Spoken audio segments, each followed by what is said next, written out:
আসসালামু আলাইকুম প্রিয় বন্ধুরা, সম্মানিত দিনী ভাই বোনেরা, আপনারা সকলেই ফেসবুক চালান, ইউটিউব চালান, ইনস্টাগ্রাম চালান, টিকটক চালান, যে যে জায়গায় আছেন সবাই ধৈর্যের সাথে সবাই কাজ করতেছেন।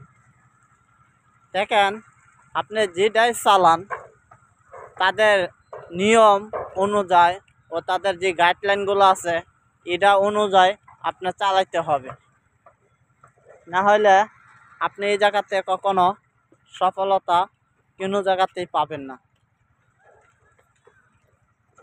আমার কথার উদ্দেশ্য হলো, প্রিয় ভাই, আমরা এত কিছু করি শুধু ভালো কিছু করার জন্য, কিন্তু তার মাঝেও আমাদের যে তাদের নিয়ম অনুযায়ী যদি কাজ না করে আমাদেরকে যারা কাজ করে বিভিন্ন লাইনে তাদেরকে কাস্টডি দেয়, অনেক ইয়া হয়ে যায়। যে ফেসবুকে যদি আপনি একদিন যদি অ্যাক্টিভ না থাকেন, ড্যাশবোর্ডগুলো লাল হয়ে যা, রিচগুলো কমে যা। আমরা যারা ইসলামপন্থী, যারা ইসলামকে ভালোবাসি, 5 ওয়াক্ত নামাজ পড়ি, দেখেন তো চিন্তা ভাবনা করে কতদিন ধরে আপনি নামাজ পড়েন না, কিন্তু আল্লাহ পাক তো আপনার রিজিক বন্ধ করে রাখে নাই, আপনার কোনো জিনিস বন্ধ করে নাই, আপনার রিজিক আয় রোজগার কোনো দিক দিয়ে বন্ধ করে নাই, সমস্ত কিছু তো আপনার চলতেছে। কিন্তু একটা জিনিস দেখেন, তাদের যদি গাইডলাইন অনুযায়ী যদি না চলেন, তাদের যেভাবে শাস্তি যেভাবে আপনারা দেওয়ার কাম এভাবে তারা শাস্তি দেয়।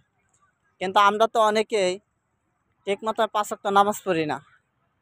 কেউ আছে 2 ওয়াক্ত পড়লে 3 ওয়াক্ত পড়ে না, 3 ওয়াক্ত বলে আবার 2 ওয়াক্ত পড়ে না।